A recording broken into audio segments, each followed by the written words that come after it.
नमस्कार, आप देख रहे हैं द हिंद 24 न्यूज और मैं हूं आपके साथ साक्षी।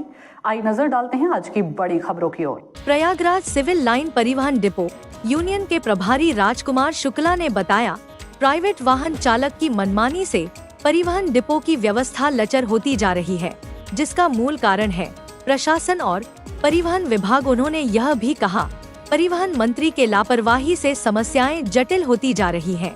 प्राइवेट वाहन मालिक की गुंडागर्दी कहें तो अतिशयोक्ति न होगी। दिन प्रतिदिन उनकी दादागिरी बढ़ती जा रही है, जिससे चलते विभाग का अधिकारी और कर्मचारी उनके आगे अपने को असुरक्षित समझ रहा है। क्या कहा उन्होंने हमारे चैनल पर। प्रयागराज मंडल के डिवीजन हेड सुशांत त्रिपाठी से आई सुनते हैं। संत के कार्यालय में है, जहां प्रभारी हमारे साथ बैठे हैं राजकुमार शुक्ला, जो इस डिपो से लगातार कई वर्षों से जुड़े हुए हैं और संघ यूनियन के भी पदाधिकारी हैं। आइए बात करते हैं कि ये धक्का मार अभियान में क्या क्या समस्याएं जो आ रही हैं और किस तरह ये धक्का मार वाहनों के मालिकों को कहां से ये ताकत मिल रही है जो इस अभियान को सफल होने दे रहा है। ये हमारे प्रबंधों की शिथिलता के कारण है।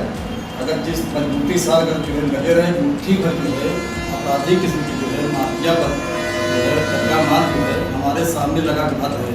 मुकेश मिश्राम जी हमारे प्रबंध निदेशक महोदय ने स्पष्ट रूप से कहा है कि आप जो है इनके खिलाफ FIR कराएं, जो धक्का मार चल रही उनके गाड़ी नंबर सहित FIR कराएं। लेकिन कोई प्रबंधन राज उनके समर्थन में उनके कथानुसार कोई FIR, जिस दिन FIR हो जाएगी उनके नाम से उस दिन ये लगाना बंद कर देंगे। हमारे प्रबंधक महोदय हैं, चाहे क्षेत्र स्तर हो चाहे डिपो स्तर हो, इनके खिलाफ कड़ी कार्रवाई होनी चाहिए। जिलाधिकारी महोदय का आदेश है कि आप हमारे MD साहब को स्पष्ट निर्देश है कि इनके खिलाफ जो है आप SSP से मिलें, आप जिलाधिकारी से मिलें, तो गाड़ी सूची दिया जाए। हमने 233 वहाँ डग्गा मार वाहनों की सूची दी गई है। इनके खिलाफ FIR होनी चाहिए, केंद्र प्रभारी द्वारा जो है FIR होनी चाहिए इनके खिलाफ गुंडा जिस तरह तो माफिया खिलाफ गैंगस्टर कार्रवाई की जा रही है, पुलिस प्रशासन कर रहा है। पुलिस को भी FIR करना चाहिए। ये अपराधी तत्व है, ये आतंकवादी है, इनका एक संगठित गिरोह गैंग बना करके ऑर्गेनाइज तरीके से। पहले इनका काम था चोरी डकैती, अब ये क्या कर रहे हैं, सफेद पोस्ट माफिया हो गए। ये गाड़ी खरीद करके सरकार का राजस्व लूट रहे हैं, परिवहन निगम की सम्मानित संस्था को छुट्टी नुकसान उठा रहे हैं। इसलिए इनको रोकना अतिआवश्यक है। हमारे प्रबंधन को चाहिए कि इनके खिलाफ मुकदमा कायम कराएं, पुलिस मुकदमा कायम करें, इनके खिलाफ गैंगस्टर कार्रवाई कराएं। अपने यहाँ धक्का मारी रुक जाएगी, 2 मिनट के अंदर रुकेगी। सिविल लाइन डिपो में आप बैठे हुए हैं और यहाँ के जो सहायक क्षेत्रीय प्रबंधक हैं और क्षेत्रीय प्रबंधक हैं, उनसे आपने इस बारे में चर्चा की? मैंने कई बार कहा कि महोदय से कहा कि इसके खिलाफ मुकदमा कायम कराइए। इन्होंने गए भी, संजोग से कहा 2 बार CO नहीं मिले, इंस्पेक्टर साहब। कौन गया? ये हमारे आरम डिपो मुखिया गए, जयकरण प्रसाद जी गए, 2-3 बार गए, इनको सूचित किए थे, ले गए, लेकिन विभाग को CO नहीं मिले, SO नहीं मिले। जब देखिए राउंड पे गए, इन्होंने प्रयास किया, लेकिन मेरा उनसे अनुरोध है कि इनके खिलाफ हमारे क्षेत्रीय प्रबंधक महोदय से अनुरोध है कि इनके खिलाफ मुकदमा जिस दिन कायम हो जाएगा, क्योंकि ऑर्गेनाइज तरीके से गैंग बना करके ये अपराधी प्रवृत्ति रही है, स्थानीय व्यक्ति रही है। इनका पेशा पहले था लूट डकैती का, अब वो पेशा बदल दिए हैं। गाड़ी खरीद करके लूट रहे हैं, सरकार के राजस्व कर रहे हैं, लूट रहे हैं और निगम को क्षति पहुँचा रहे हैं। काम आए में परिचालक निलंबित हो रहा है, हमारा निलंबित सस्पेंड हो रहा है, बर्खास्त हो रहा है, और वहीं पे ये जो है धन पशु बढ़ते चले जा रहे हैं। किस तरह की समस्या आती है जब आप इस अभियान में सक्रिय होते हैं? तो उन लोगों की पुलिस विभाग निष्क्रिय है। ये पुलिस विभाग हनुमान पुलिस चौकी मंदिर में, मैंने यहाँ पुलिस चौकी इंचार्ज कोई लेडीज है, मैंने अनुरोध किया यहाँ धक्का मार, लेकिन उनको प्राइवेट धक्का मार दिखती नहीं, सामने लगी हुई है। RTO बगल में गाड़ी खड़ी है, प्राइवेट भर रही है, लेकिन RTO को दिखाई नहीं देता। अगर कहे भी देते हैं कि इसको गाड़ी चलान करिए, तो कहते हैं कि भाई हमको रैली में गाड़ी की जरूरत पड़ती, कहाँ से लाएंगे?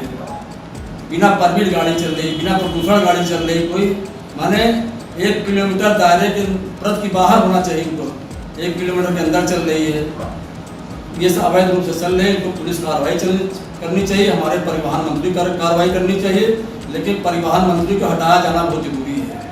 ये निगम हित में जो है इसको तुरंत हटाना चाहिए परिवहन मंत्री को। ऐसा मैंने परिवहन मंत्री जिंदगी में कभी देखा नहीं। विधानसभा में कहता है कि प्राइवेट धक्का मार नहीं चल रही है। हमारे RTO अगर चलान करते हो तो अक्सर जब चलान होता है संयुक्त चेकिंग आती है हमेशा 10 गाड़ी पकड़ी जाती है। तो दया संकट के जैसे आदमी को हटना चाहिए परिवहन मंत्री को। ये मेरा सुझाव है कि दया संकट जैसे परिवहन मंत्री के रहने के कारण आज परिवहन दशा खराब हो रही है। परिवहन डिपो से कितने किलोमीटर दूर? 1 किलोमीटर दूर, 1 किलोमीटर दूर संचालन करेंगे। परिवहन निगम जिस तरह जो है नियम कानून चल रहा है, परमिट लेकर के गाड़ी चलाता है, उसी तरह परमिट लेकर चलाएंगे, दायरे में चलाएंगे। जब आप जाते हैं तो कई तरह के ये लोग अराजकता करते हैं। हाँ, अराजकता करते हैं, गुंडई की भाषा बोलते हैं, अपराधी ढंग से बात करते हैं। हमारा काम डेली भगाना रहता है। पुलिस हमारा कोई सहयोग नहीं करती, हमारे साथ जो बच्चे कुछ हमारे साथी हैं उन्हीं साथ भगाता हूँ। ट्रैफिक के डीसीपी जो है बता रहे हैं कि आपको विभाग को उन्होंने 1 दरोगा 2 सिपाही दिए। हाँ, दिए थे, 2 दिन के लिए दिए थे, बाकी हटा लिए गए। जब वो 3 दिन लगातार उसने चलान किया, उसने हटा लिया। जहाँ ट्रैफिक एसपी ने हटा दिया उसको। आपके क्षेत्रीय सहायक प्रबंधक और प्रबंधक जी को आपने सूचना नहीं दी?